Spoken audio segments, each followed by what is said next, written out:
Voilà, donc bonjour à tous et bienvenue à ce séminaire donc, organisé par le LMH et la SFBT. Donc aujourd'hui, nous avons le plaisir d'accueillir Rachid Mchiche de l'École nationale de gestion de Tanger au Maroc. Et donc il va nous parler de système dynamique en gestion des pêcheries marocaines, agrégation, contrôle et prix variable. Voilà. Ok, merci Benjamin. Tout d'abord, je tiens à remercier chers amis et collègues Adnan Yassine et Aziz Alaoui pour leur invitation au sein du laboratoire et de me permettre de faire ce séminaire. Merci aussi Benjamin pour votre organisation logistique. Donc, je tiens aussi à m'excuser auprès des auditeurs parce que ça a pris un peu de retard avec quelques petits problèmes techniques qu'on a dû régler à distance avec Benjamin. Bon, je vous parle aujourd'hui de certains modèles dynamiques en gestion des pêcheries marocaines, les questions d'agrégation de contrôle, mais surtout notamment partie sur les prix variables aussi. Après, vous aurez présenté l'intérêt général de mon travail. Je vais commencer par des modèles de pêcherie. Je vais faire classique parce que dans le temps. Donc, je continue. Donc, comme vous savez, le secteur de la pêche, c'est un secteur stratégique dans certains pays maritimes en voie de développement. En conséquence, il y a toujours une surexploitation. Quand on dit surexploitation, donc c'est des efforts de pêche élevés, ce qui va mener à l'effondrement des captures. Par conséquent, quand il y a moins de poissons, les prix flambent sur les marchés et ça cause l'extinction ou la menace d'extinction de certaines espèces. Donc là, on voit bien qu'il y a des problèmes sociaux, économiques et aussi environnementaux, écologiques. Donc la question qui se pose est comment éviter qu'une telle situation ne devienne catastrophique, comment peut-on la stabiliser. Donc d'où la nouvelle approche de gestion et d'exploitation durable des ressources halieutiques. Bon, le Maroc, c'est aussi un pays en voie de développement dont le secteur de la pêche est un secteur très très important. Donc il faudrait dire que les côtes marocaines s'étalent sur 3500 km, avec 500 km en Méditerranée et quelques 3000 km sur l'océan Atlantique. Les côtes marocaines, surtout dans leur partie centre et sud, connaissent le phénomène d'upwelling, qui est un phénomène océanographique causé par des vents en général saisonniers qui vont balayer les eaux de surface chaudes et laisser un vide qui va être rempli par les remontées d'eau froide qui viennent du fond. Et ces eaux froides contiennent beaucoup de nutriments et par conséquent, on obtient des régions très poissonneuses parce que très riches en nutriments.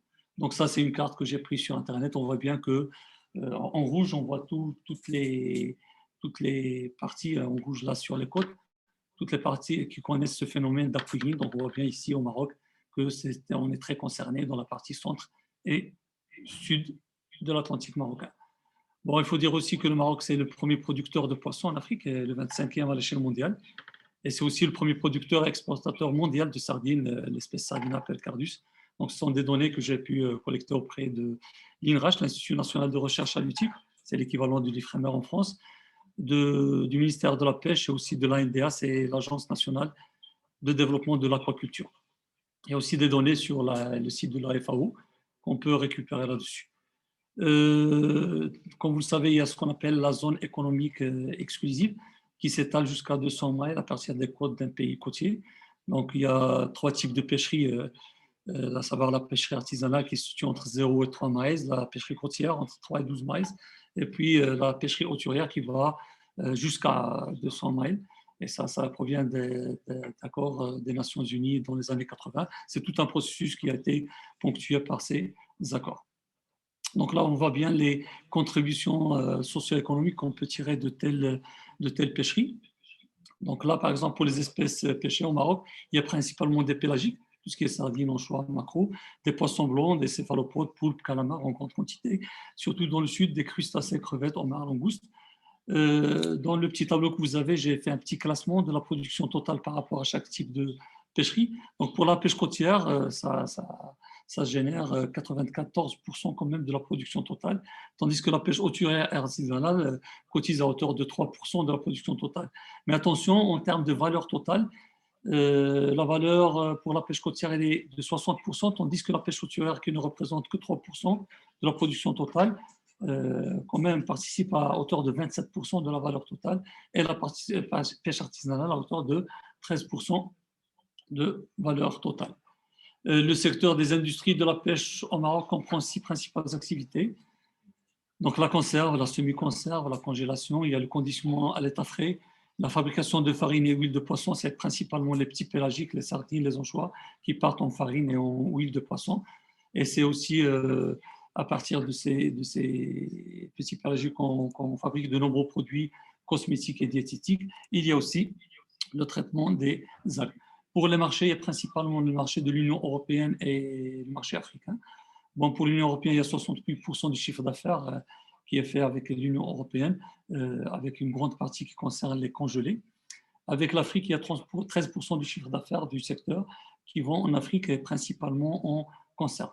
Après, il y a quelques petits commerces, quelques petits marchés de destination en Asie, dans l'Europe de l'Est et en Amérique, mais avec des chiffres d'affaires assez bas, qui sont de l'ordre de 8%, 4% et 2%.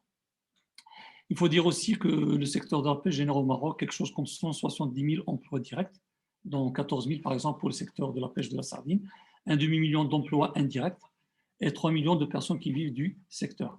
Et le secteur de la pêche a une contribution de 2 à 3% du PIB selon les années. Quand on dit 2 à 3%, c'est un chiffre d'affaires entre 13 et 16 milliards de dirhams, si vous voulez un petit peu l'équivalent de 1,2, 1,4 ou 1,5 milliard d'euros. Donc, c'est un chiffre qui est très important. Il y a aussi différentes pêcheries au Maroc, mais aussi différentes flottes. Il y a plusieurs accords de pêche avec l'Union européenne, mais aussi avec d'autres partenaires comme la Russie et le Japon. Pour avoir une petite idée, donc, déjà, les ports sont structurés en 2 parties. Il y a les ports de pêche, il y en a 22, avec des 8 ports de pêche que vous voyez en rouge sur la première carte. Ici, donc ça, ce sont des ports de pêche qui servent à la pêche artisanale côtière et hauturière. Les bleus, ça sert principalement à l'artisanat côtière. Et puis, il y a des aménagements, ce ne sont pas des ports de pêche, mais des aménagements pour la pêche artisanale, dans des zones un petit peu reculées, isolées, sur les côtes marocaines. Pour la flotte qui opère sur les eaux marocaines, bon, il y a des flottes de pêche artisanale côtière hauturière. Il y a quelque chose qui dépasse les 14 000 barques pour la pêche artisanale, à peu près 2 000 navires côtiers et plus que 340 navires hauturiers. Mais les navires hauturiers, c'est principalement dans la zone centre et sud. Vous voyez bien, vous avez ici quelques chiffres. Donc là, c'est la partie nord du Maroc, mais quand on dit nord, c'est la partie méditerranéenne, mais aussi une partie de l'extrême nord marocain sur l'Atlantique, de Tanger jusqu'à Larache. Donc vous avez les nombres de bateaux de pêche artisanale côtière, hauturière, et aussi les pourcentages. Dans la partie centrale, c'est-à-dire entre Larache et Agadir, donc vous avez ce qu'on appelle aussi l'Atlantique nord du Maroc, et vous avez la partie centrale, ce qu'on appelle l'Atlantique centre, et puis la partie Atlantique sud, avec les quantités de bateaux de pêche artisanale côtière et hauturière qui sont sur ces différentes zones.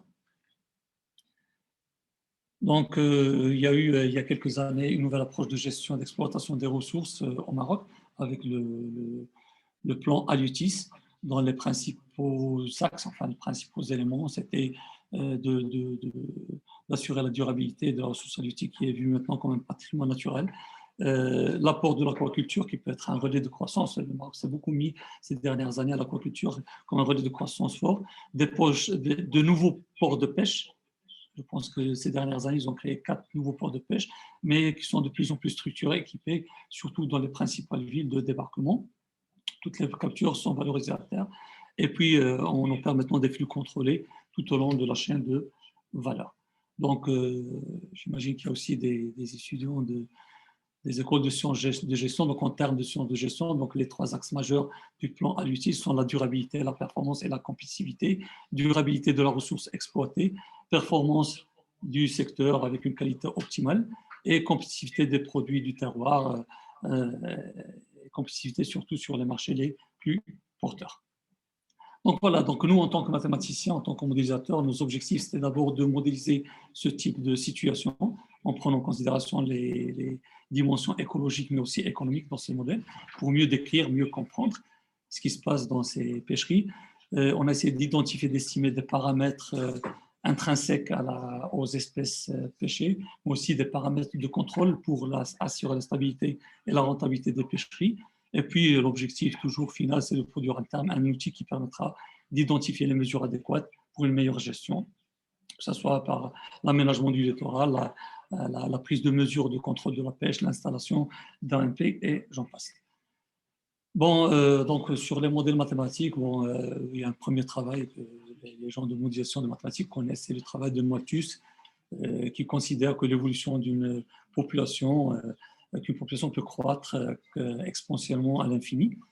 Et puis il y a le travail du premier modèle mathématique de Verlust qui est venu un petit peu contrecarrer ce modèle de Malthus dans la mesure où il suppose à justice d'ailleurs qu'une population ne peut pas croître indéfiniment, mais qu'elle va être saturée, d'où le modèle qui est très connu qu'on appelle l'équation logistique. Donc c'est un terme de croissance avec un taux de croissance petit a et une capacité seuil de l'environnement. Et puis vous avez un terme de moins AN carré, c'est la compétitivité ou la compétition entre l'espèce intra-espèces et qui va limiter cette croissance à l'infini. Donc, bien sûr, il y a beaucoup de modèles qui étudient l'évolution d'une population seule ou en interaction avec d'autres populations. Donc, il y a le fameux modèle de Lotka-Volterra qui met en jeu l'interaction entre deux populations, à savoir une population de proie représentée par petit x et une population de prédateurs représentée par petit y. Donc, en absence de prédation, c'est-à-dire si on enlève le terme, parce que dans la première équation, il y a ce terme qui concerne la croissance naturelle de la biomasse, mais un terme de mortalité de la proie par la prédation appliquée par le Y appliqué par le prédateur. Et puis pour le prédateur, il y a une mortalité naturelle et puis une reconversion de ce qui a été pêché et mangé par le prédateur en biomasse pour le prédateur. Donc en absence de prédation, si on enlève ces deux termes, ce que disent ces deux équations qui vont être découplées, c'est qu'il y aura une croissance exponentielle de la proie et puis une baisse, enfin l'extinction carrément du prédateur. Alors qu'en introduisant ce modèle de prédation, ça va permettre d'équilibrer, c'est-à-dire en couplant ces deux équations par le terme de prédation, ça va permettre d'équilibrer cette dynamique proie prédateur. Pardon, je suis revenu en arrière, je vais avancer un petit peu. Donc, l'un des premiers modèles, ce que j'appelle le modèle classique qu'on avait présenté, nous, c'est une biomasse de poissons qui est partagée sur deux zones, une zone 1 et une zone 2, et qui est exploitée par deux efforts de pêche, par deux flottes, E1 et E2. Donc, la biomasse totale, c'est X1 plus I2, c'est le grand X, ça s'appelle l'effort de pêche total, c'est E égale E1 plus E2. On avait supposé que, bon, à juste titre, que la population de poissons n'hésite pas à aller dans un sens ou dans l'autre, c'est-à-dire qu'il y a des déplacements, des migrations de poissons d'une zone à une autre, parce qu'elles ne connaissent pas de limites entre les zones, tandis que les efforts de pêche vont aller pêcher de temps en temps sur la zone 1 ou sur la zone 2 par rapport à leur intérêt. Bon, dans un premier modèle, on avait supposé que ces déplacements des populations de poissons se faisaient d'une façon constante et qu'aussi les déplacements des flottes de pêche se faisaient d'une façon constante avec des taux de déplacement M'. Donc, vous voyez ici que c'est un modèle qui est partagé en deux parties. En fait, il y a deux échelles de temps qu'on prend en considération. Donc, une échelle de temps taux rapide qui va concerner les déplacements des poissons et des flottes de pêche entre les deux zones. Ça peut s'effectuer chaque heure pendant une journée. Tandis qu'il y a une deuxième partie ici que vous voyez, aussi une partie de croissance qui va se faire à l'échelle de temps long. Donc vous avez pour la biomasse X1, X2, vous avez une croissance de type logistique et qui est pondérée par un coefficient de capturabilité. Donc c'est l'effort de pêche E1 qui pêche X1 sur la zone 1, l'effort de pêche E2 qui va pêcher X2 sur la zone de pêche E2. Pour les efforts de pêche, la partie lente, elle est décrite par ce qui est maintenant très connu, ce qu'on appelle le revenu. Donc ça, c'est le prix de la capture. Donc, la capture, c'est QI, XI, EI. Donc le prix de cette capture, moins le coût de participation à la pêche, ce qu'on appelle le coût de l'effort de pêche. Donc là, on suppose que le revenu va être réinvesti dans les efforts de pêche. Donc là, on a deux échelles de temps. On a rajouté ici un terme epsilon qui est très petit. Ça, c'est un terme très petit qui explique que ce qui se passe ici se passe à une échelle de temps beaucoup plus lente que ce qui se passe ici à l'échelle de temps rapide. Bon, cette structure, ce type de système d'équation aux dérivées ordinaires peut contenir plusieurs variables. Et donc, la résolution analytique peut s'avérer très difficile, sinon impossible des fois. Tandis que les simulations numériques peuvent donner des informations. Maintenant, il faudrait que les données, les paramètres exogènes soient assez fiables pour que ces informations soient exploitables. Donc, nous, avec ces deux échelles de temps, on a tiré profit, je vais ouvrir une parenthèse rapidement, des méthodes d'agrégation qui sont très connues maintenant, ce qu'on appelle aussi des méthodes de réduction de variables, dans la mesure où, parmi les variables d'un système, seules quelques-unes peuvent présenter un intérêt particulier, ce qu'on appelle les variables globales. Et donc, on va essayer de réduire ces modèles et revenir à des variables globales pour avoir une idée sur la dynamique globale du système. Bon, ici, on tire profit de la structuration hiérarchique des populations en sous-populations. Bon, il y a plusieurs travaux qui ont été faits sur ces méthodes d'agrégation. Donc, je passe rapidement là-dessus. Donc, il y a des dynamiques intragroupes qui se font, des dynamiques intergroupes. Bon, les premières qui sont rapides, les deuxièmes qui sont lentes, qui justifient ces deux échelles de temps.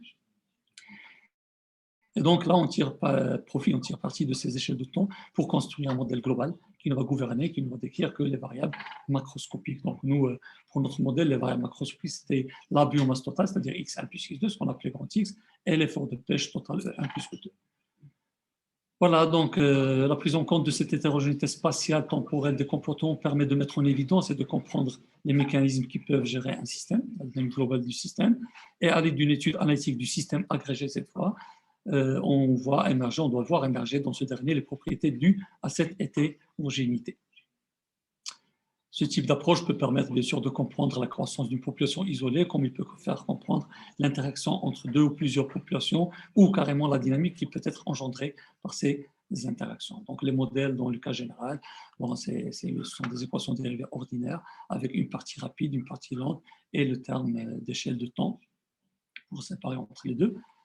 Ce qu'on fait pour appliquer ces méthodes d'agrégation, c'est qu'on va aller regarder ce qui se passe pour l'équilibre rapide, c'est-à-dire on considère que epsilon égale à 0. Comme ça se passe à l'échelle de temps lente. Donc à l'échelle de temps rapide, cette partie reste sans aucun apport. Donc, on prend epsilon égale à 0, on regarde ce qui se passe pour les équilibres rapides.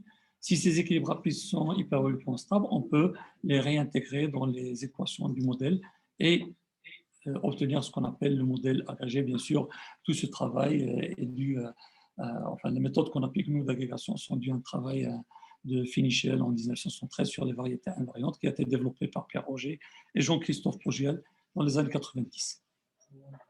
Donc le modèle agrégé obtenu est qualitativement semblable avec quantitatif epsilon proche du modèle complet. C'est valable si le epsilon est assez petit et si le modèle obtenu est structurellement stable, c'est-à-dire une petite perturbation ne va pas perturber la stabilité ou les équilibres du modèle. Voilà. Sinon, il y a d'autres techniques pour avancer là-dessus. Bon, quelques références sur l'agrégation. Il y a d'abord des travaux sur l'agrégation parfaite faits par Iwasa et Hall dans les années 80. Pour les systèmes des équations dérivées ordinaires, il y a la thèse de Jean-Christophe Progial avec Pierre Roger et les travaux de Roussari, Jean-Christophe Progial et bien d'autres. Pour les systèmes discrets, il y a les équipes des Espagnols, Eva Sanchez, Rafael Bravo de la Parra, Louis Sainz, Angel Basco, mais aussi de Chinguinou. Et puis pour les équations dérivées partielles, il y a les travaux de l'équipe de Aino et d'Eva Sanchez, Hall, Pierre Roger, etc. Voilà, donc ça c'était une petite littérature sur la méthode d'agrégation. Donc si je reviens au modèle qu'on a présenté, donc là on va essayer d'étudier, de chercher le modèle agrégé. Donc première chose, c'est de chercher l'équilibre rapide. Donc ça se revient à résoudre cette équation qui est égale à 0, cette deuxième équation qui est égale à 0. On obtient ce qu'on appelle les équilibres rapides. On vérifie qu'ils sont hyperboliquement stables et là, on a le droit de les réintégrer dans le modèle. Quand on va sommer les équations 2 à 2, parce que la variable globale, c'est grand X égale x1 plus x2 et grand E égale 1 plus E2. Donc, on va sommer ces deux premières équations et ces deux dernières équations pour obtenir ce qu'on appelle le modèle agrégé avec des paramètres R, Q, P, C qui sont donnés par rapport aux différents équilibres rapides, enfin, aux différents taux d'équilibre rapide. Voilà, donc ce qu'on fait ensuite, c'est qu'on va étudier les équilibres et la stabilité de ce type de modèle. Pour ce modèle, par exemple, on avait trouvé qu'il y avait deux possibilités. C'est soit on va avoir un équilibre stable, viable, pour la la pêcherie, soit on va avoir un équilibre négatif qui n'a aucun intérêt, et un équilibre stable, cas zéro. Ça, c'est la biomasse et ça, c'est l'effort de pêche. Donc, un équilibre stable qui indique l'arrêt de l'activité de la pêche. Donc, une biomasse à son maximum et un E qui est égal à zéro, c'est-à-dire arrêt de l'activité de la pêche. Et donc, sous certaines conditions, qui mettent en équation les paramètres économiques, mais aussi techniques des différents bateaux et biologiques des différentes biomasses, on peut atteindre cet équilibre stable. Voilà, donc dans ce cas ici, on a obtenu un modèle global qui est identique au modèle local de point de vue fonction et comportement. Bon, ensuite, dans un deuxième modèle qu'on avait publié en 2002 avec Pierre Auger, Raphaël Bravo et Nadir Aissi, et qui a été publié dans Ecological Modeling. Donc là, on s'est dit qu'il était plus réaliste que les bateaux ne se déplacent pas d'une façon constante, mais qui se déplacent vers les zones où il y a plus d'abondance, plus de population de poissons. Donc on a pris des équations de ce type pour les taux de migration des efforts de pêche, donc, qui étaient décroissants, et ça s'explique. Donc, si vous avez une petite biomasse sur une zone, donc les bateaux auront tendance à migrer, enfin, se déplacer en grande quantité vers la deuxième zone.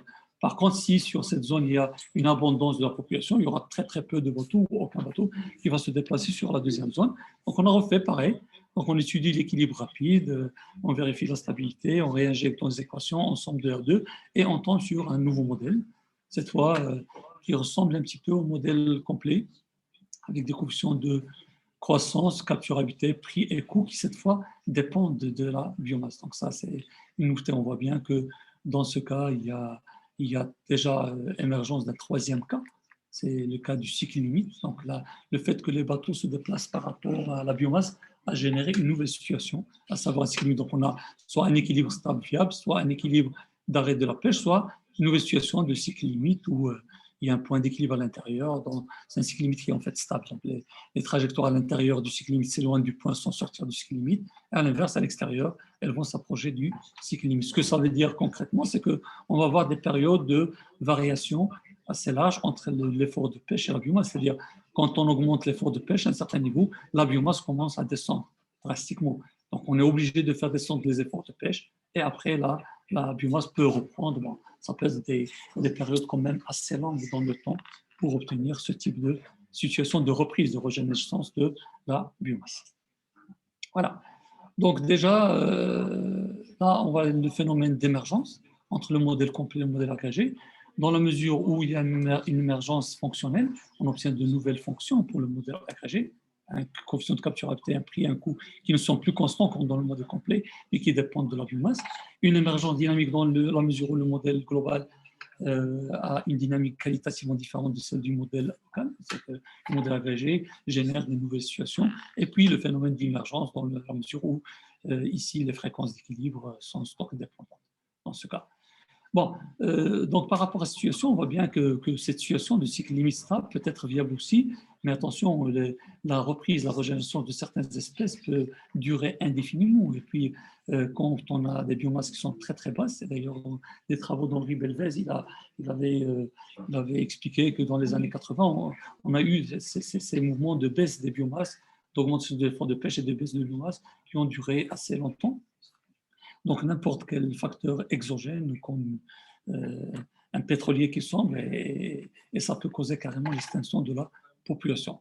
En plus du fait que la régénérescence de la population peut prendre très longtemps, et donc ce n'est pas, socio-économiquement, ce n'est pas viable pour les pêcheurs. Donc, notre question suivante avec Nadia, je peux t'interrompre une seconde qui est spécialiste du contrôle, c'était est-ce qu'il était possible de contrôler pour éviter l'une des situations qu'on n'aimerait pas, situation 2 ou 3, et aller vers une situation favorable à la dynamique de pêcherie. Bon, on a commencé par un coefficient de capturabilité, par un contrôle qui était constant, c'était le coefficient de capturabilité, c'est un taux qui est compris entre 0 et 1, et on a refait le même travail, on a démontré qu'on peut trouver une condition sur ce coefficient de capturabilité pour qu'on puisse avoir une jacobienne avec des valeurs propres négatives, c'est-à-dire un équilibre qui soit stable. Enfin, pour l'équilibre qui est à l'intérieur, cet équilibre pour qu'il soit stable.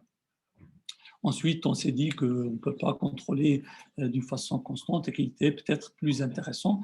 Et ça, on s'était inspiré un petit peu d'un travail de rapport de la FAO pour aller chercher à contrôler, non pas la capturabilité, mais contrôler le revenu. C'est-à-dire que là, il était plus raisonnable de prendre une fonction entre 0 et 1 qui permet de dire que, tiens, quand il y aura des revenus de la pêche, on ne va pas tout réinvestir dans la pêche. Il y a une partie qui va aller dans la pêche. Avec ça, est-ce qu'il est possible de contrôler le modèle?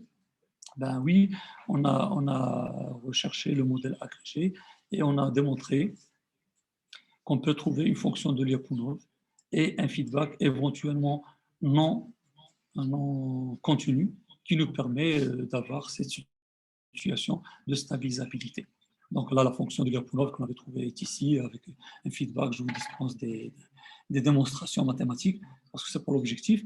Et on a même fait une petite esquisse d'une situation pas forcément optimale, mais qui nous permet de voir qu'on peut atteindre, avec des feedbacks discontinus, entre 0 et 1, on peut atteindre ce point d'équilibre, quel que soit les conditions initiales, qu'on soit ici ou là, ou là, ou là. Par exemple, ici, si on applique un alpha qui est égal à 0, ça veut dire que E point, il est constant, et que X, dans ce cas, on peut vérifier, il est, quand on est dans cette partie du cadran positif, il est décroissant. Donc, on va avoir une trajectoire qui va arriver jusqu'à l'isocline ici, où on va changer de contrôle, on va mettre un alpha de t qui est égal à 1. Ça permet d'avoir ici, dans ce cadran, un effort de pêche et une biomasse qui sont décroissantes. Donc, on va avoir une trajectoire qui va continuer de descendre jusqu'à arriver à cette isocline, où on va appliquer, par exemple, un contrôle égal à 0, et on démontre qu'on peut arriver à l'équilibre escompté.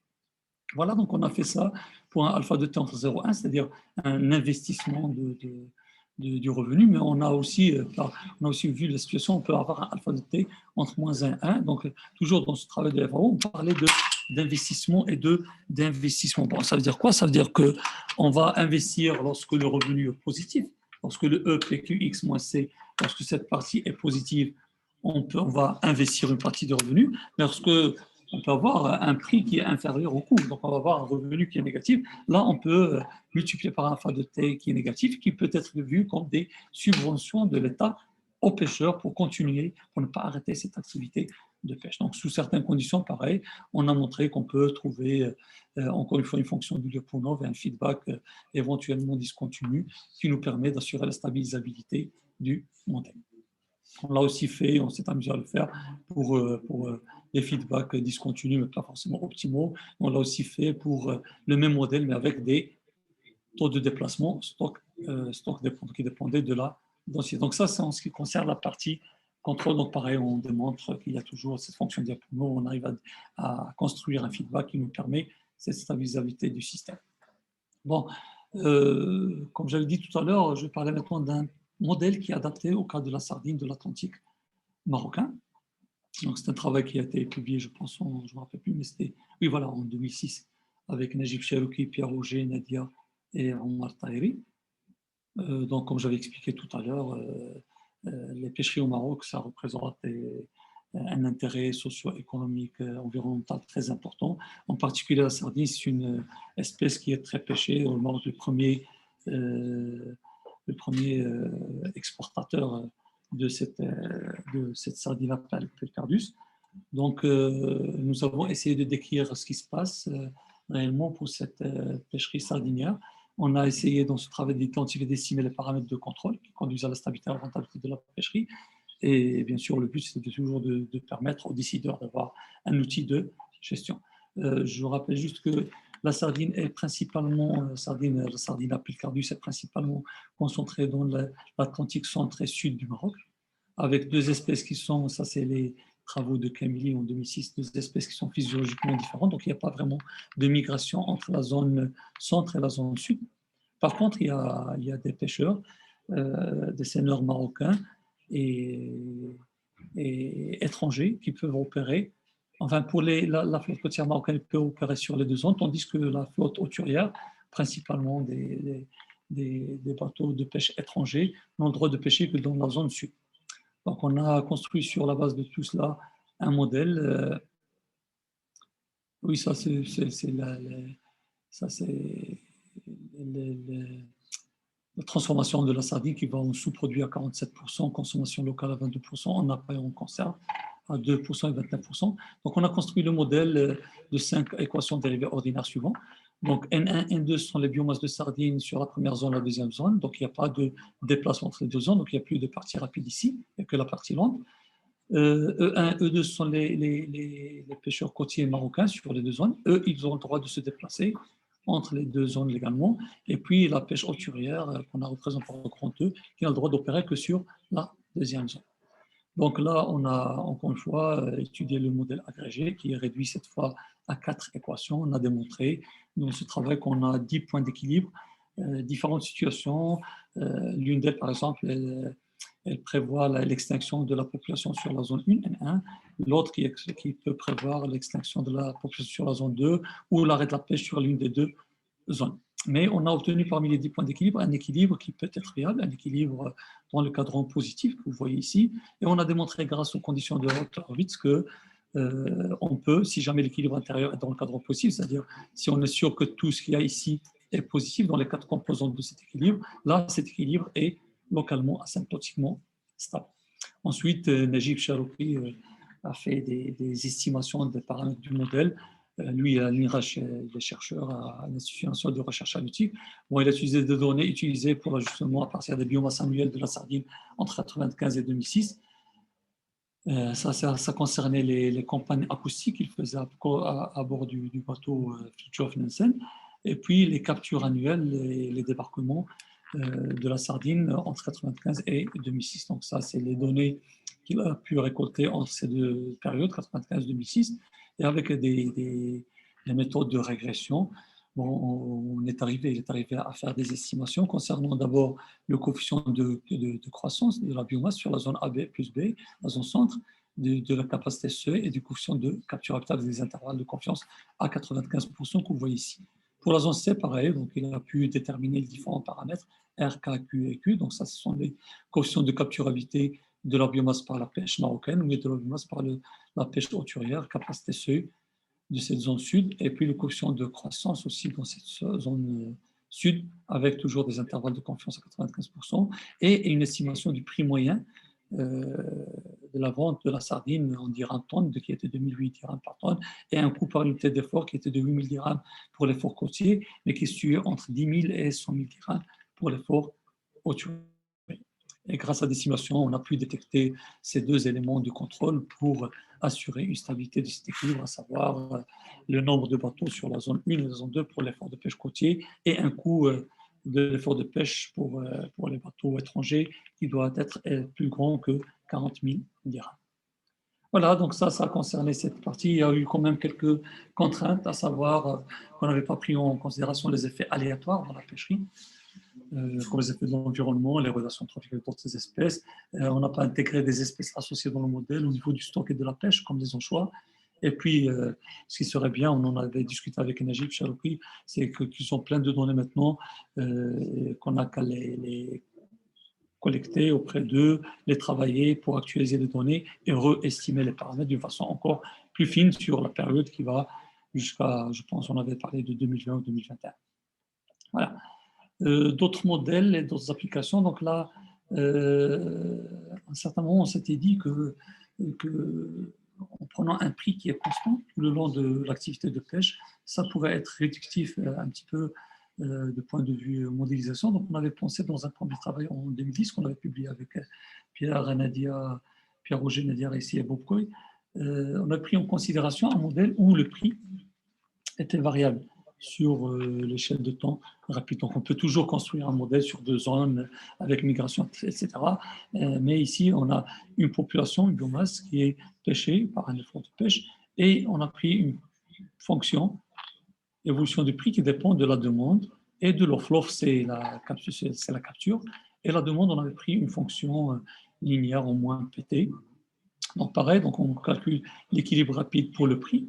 On trouve ça, et puis on réintègre, on tombe sur un modèle agrégé qui prévoit 5 équilibres, donc 0,0, pas de poisson, pas de pêche, qui est un point sel, K0 qui reste un point sel ou qui peut devenir point stable par rapport à certaines conditions, et puis surtout la nouveauté c'est qu'on a trouvé 3 points d'équilibre, donc E1, E2, E3, avec E2 qui est un point sel, et E1 et E3 qui peuvent tous les deux être des points stables. Donc, Beaupré avait fait des des simulations de bifurcation, prenons K comme paramètre de bifurcation. On voit bien ici que, par exemple, pour la biomasse en fonction de K, lorsque la biomasse est petite, c'est l'équilibre E1, c'est-à-dire l'équilibre qui est ici, qui est stable. Et quand la biomasse devient plus grande, c'est l'équilibre E3 qui devient stable. Pareil, pour l'effort de pêche en fonction de K. Donc, on voit bien que pour un effort de pêche grand, c'est le E1 qui est stable. Et pour un effort de pêche petit, c'est le E3 qui devient stable. En fait, ici, on a une situation de deux équilibres un petit peu contradictoires, si vous voulez. Donc, on a un premier équilibre stable avec un grand effort de pêche et une petite population, c'est-à-dire on est dans une situation de surexploitation. Et ici, on est dans le, si vous voulez, dans l'activité inverse. Donc, on a un petit effort de pêche, mais avec une grande biomasse. Donc, on avait appelé ça des équilibres de surexploitation et de sous-exploitation, si vous voulez, de pêcherie traditionnelle. Donc, on a montré que lorsque la biomasse est plus grande, donc on a un effort de pêche qui est plus petit, c'est normal, et des prix qui sont plus petits parce qu'on pêche très peu, donc les prix vont être petits. Et l'inverse dans l'autre sens. Et donc le dilemme qui se posait, est-ce qu'on va tendre vers une surexploitation avec toujours le risque d'extinction, parce que quand on est dans cet équilibre de surexploitation, la biomasse elle devient de plus en plus petite, avec des prix bien sûr élevés, mais une biomasse de plus en plus petite. Ou aller vers une pêcherie artisanale, mais cette fois, oui, on va sauvegarder la biomasse, mais on aura une faible activité et de petits prix dans ce cas. Et les questions sont posées. Est-ce qu'il est possible de chercher, travailler avec d'autres fonctions de monde plus réalistes? Comment peut-on contrôler pour aller vers l'une ou l'autre des situations? Il y a toujours le problème de l'estimation des paramètres avec des données réelles. Donc, Pierre Roger avec Sidili et Moussa Valdan travaillaient sur un autre modèle, enfin, qui s'intéressait lui à plusieurs zones, une pêcherie de plusieurs zones, une fonction de monde qui n'était plus de A-P, c'est-à-dire lien, mais qui était en A sur P. Donc là, pareil, ils ont montré qu'on pouvait soit aller vers un effort, comme l'appelle Pierre, une situation catastrophique, c'est-à-dire un grand effort de pêche et une biomasse qui tend vers zéro, ou un équilibre qui est stable. Il y a d'autres travaux qui ont été faits, des travaux bien anciens qui ont été faits par Alain Maglé, dans 87, et des travaux plus récents, comme le travail publié dans Marine Policy par Timothée Brochet, Pierre Alassane, Thiao, Sidili, Chi, Patrick Weber, et on prenait en considération à chaque fois des fonctions prix qui étaient plus ou moins différentes. Il y a aussi des travaux de chercheurs australiens qui se demandaient est-ce que les grands prix pour des espèces rares peuvent mener vers l'extinction de certaines populations. Ce sont des travaux très intéressants.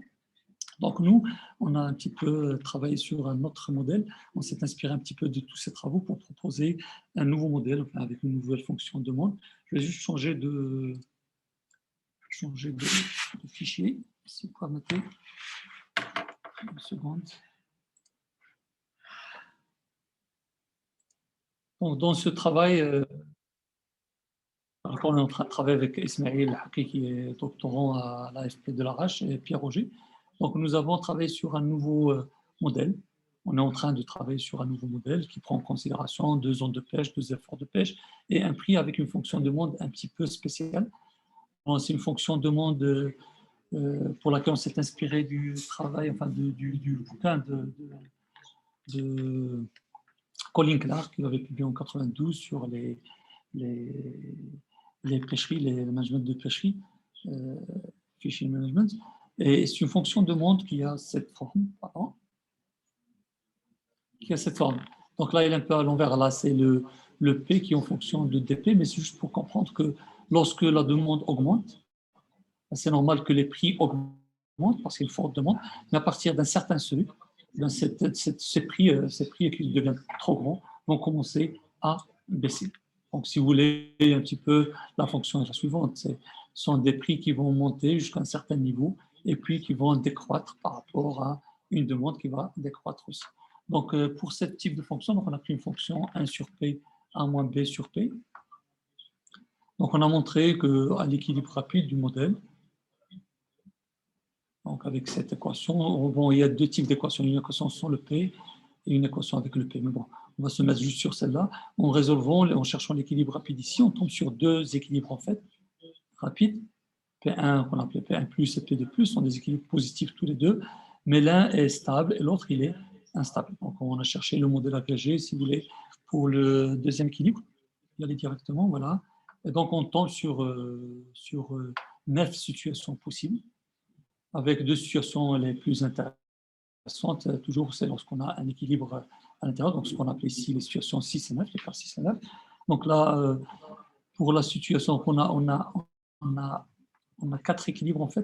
Donc c'est 0-0, c'est-à-dire arrêt de l'activité de pêche, caractère mouvement, ou l'arrêt de pêche avec une capacité maximale de la biomasse. Sinon, on peut avoir ce que Pierre aime appeler un équilibre catastrophique, parce qu'on aura un effort de pêche, mais avec pratiquement l'extinction de la population.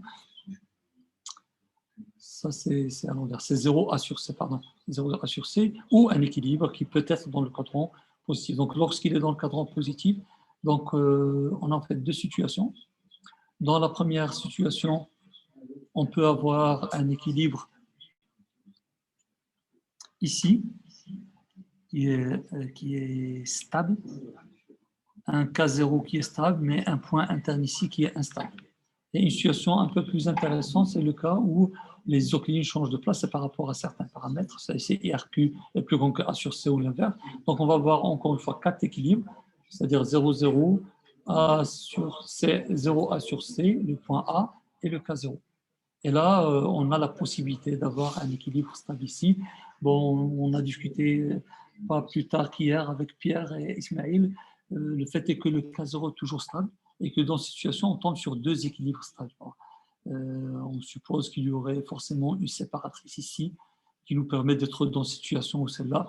Donc Ismaël est en train de travailler là-dessus pour faire des simulations, pour voir la tête comment ces trajectoires pour ces points d'équilibre. Donc là, c'est un travail qui est en cours. Donc on est en train de visiter en même temps un ensemble de modèles où on prend une capture avec de type all-in-2 avec une saturation de la capture. On est en train de travailler aussi sur un travail avec un contrôle de cette capture habitée, comme ce que j'avais expliqué dans le deuxième modèle classique. Donc, il y a plein de projets sur lesquels on est en train de travailler actuellement et qui montrent des situations plus ou moins intéressantes. Voilà, donc ça concernait ce travail. Il y a un troisième modèle, mais bon, ça c'est encore à l'état embryonnaire. Je vais juste revenir rapidement à mon fichier pour essayer de conclure.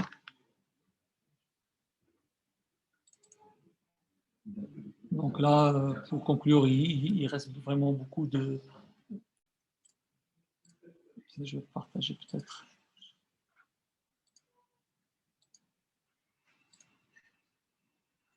Voilà. Il y a beaucoup de choses à faire. Tout d'abord, on est en train de continuer à étudier ces nouveaux modèles avec ces nouvelles fonctions prix et capture. On est en pourparlers avec l'INRAS pour l'actualisation des données concernant les pêcheries de sardines, pour un raffinement de l'estimation des paramètres dans différentes situations. Dans la zone nord, j'avais discuté avec le directeur de l'INRAS à Tanger, et là, il travaille par des modèles avec quota. Donc là, il faudrait peut-être adapter à la situation des pêcheries du nord du Maroc avec quota, tout en prenant en considération que ce type de quota fixe peut générer un effet Ali, et ça peut aussi créer des situations pas très bonnes pour les pêcheries. On réfléchit aussi à des modèles qui prennent en considération ce qu'on appelle les DCP, les dispositifs à concentration de poissons. Bon, moi, j'ai jamais travaillé là-dessus, mais il y a Pierre qui a déjà travaillé sur des choses avec des habitats artificiels ou des récifs artificiels, et qui ont ces récifs, ces habitats, ils ont un pouvoir d'attraction sur certaines espèces pélagiques, et ça pourrait aussi être un moyen de contrôle, parce que je ne sais pas si j'ai parlé du contrôle ou pas. Oui, il y a plusieurs façons de contrôler. On peut contrôler par des coûts, par des taux de répartition, mais aussi par l'installation d'AMP. Donc, voir des modèles avec des DCP, ça pourrait être très intéressant pour contrôler certaines situations de pêche. D'un point de vue économique, j'encadre une thèse avec Adnan Yassine sur l'économie circulaire comme alternative. Nous, on est en train de faire une application en agriculture, et particulièrement dans tout ce qui concerne l'industrie de l'olive, de l'olivier, des huiles d'olive, etc. Mais ma doctorante a aussi commencé à piocher un petit peu du côté des pêcheries, Cette économie circulaire pourrait être aussi une petite ou grande alternative ou complément des revenus de pêche. Bon, il faudrait peut-être prendre aussi en considération des effets aléatoires des pêcheries, des interactions avec d'autres espèces qui peuvent coexister avec une espèce pêchée. Donc ça sont quelques perspectives des travaux sur ces modèles de pêche. Bon, je tiens à remercier toutes les personnes avec qui j'ai pu collaborer à un certain moment ou à un autre, et je vous remercie pour votre attention.